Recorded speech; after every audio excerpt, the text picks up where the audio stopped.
Firstly, if you have an organisation in which there are very deep-seated problems, the most critical thing is that its culture changes. You can tinker with the mechanisms, but that will never change the thing unless the culture itself changes fundamentally. Culture will always win out.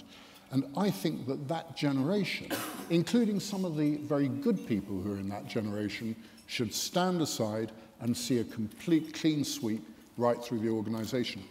The sponsors who run fabulous worldwide brands, great brands with huge success and quite rightly are admired for it, will be privately asking the questions that were asked after Salt Lake City. Do we want our brand associated with this? I mean, I look at a room here with a large number of people who run great companies, and I may be wrong, but I think I could safely bet no one would want their company associated with something which they thought was that tacky.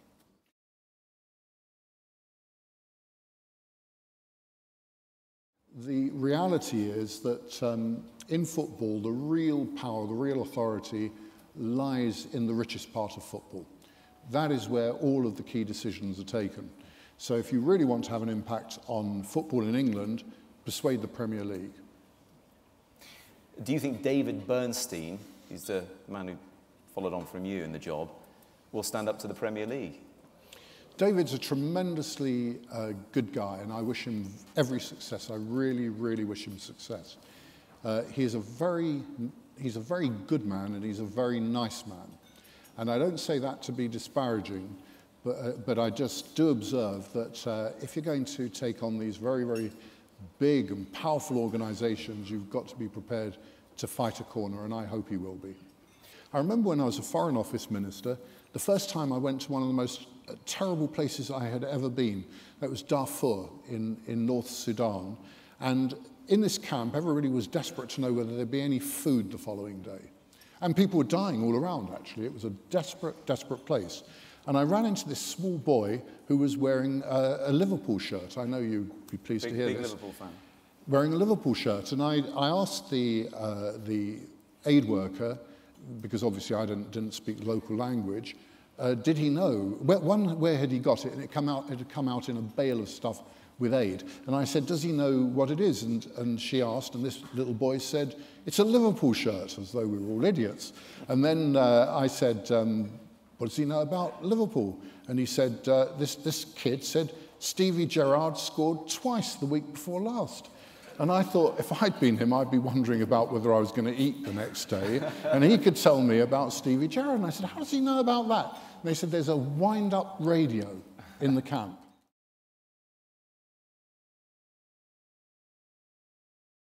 What you learn is that when you're having a chat, even with somebody you think is a friend, that if recorded and few words are selected from it, it will sound very different.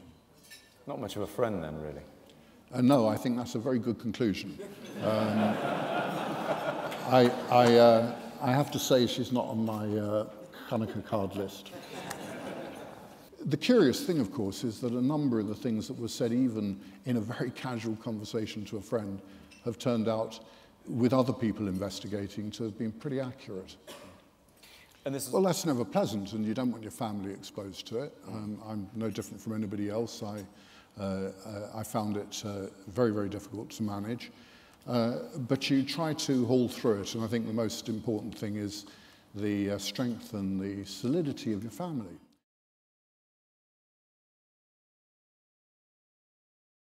Everybody who takes part in the Olympics from Britain goes in under the overall badging of Team GB, which means in our case that we would have to have a recruitment of the team which included Scotland, Wales and Northern Ireland. And those, for historic reasons, going right back to the beginnings of organised football, are separate associations and they're not prepared to do it alongside England. I think it's crazy. I was always very opposed to it. I went to great lengths to try and persuade the other home nations to take a full part. They believe that they would lose their autonomy. My candid belief is that that is complete nonsense.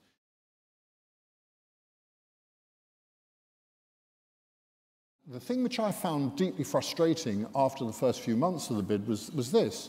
We were encouraged to bid on the grounds that FIFA believed that after South Africa and Brazil, they needed a tournament that was going to be commercially really successful because they believed they'd lose money on those two tournaments. And we were encouraged to do that because we could certainly meet that criterion and do it in aces, you know. But that wasn't the criterion, and that's why I said earlier that if somebody had said to me it's going to be judged on a totally different basis, I'd have said, well, okay, then we plainly are not going to tick that box. There we were. It's going to be in the summer. I know Qatar well, actually, because of having been a Foreign Office Minister and having visited it a number of times. And it is searingly hot. I don't have to tell anybody in this room, it is searingly hot. And everybody said, well, you know, we'll have air-conditioned stadia. And I thought that was pretty fanciful. And I said, what about the fans moving between the stadia? You're going to have a large number of youngish people, mostly, probably quite a large number of young blokes in a place where they've got to move around in 50 degrees centigrade and where you can be put in prison for drinking a beer. Now, all in all, was that the most alluring offer you've ever heard?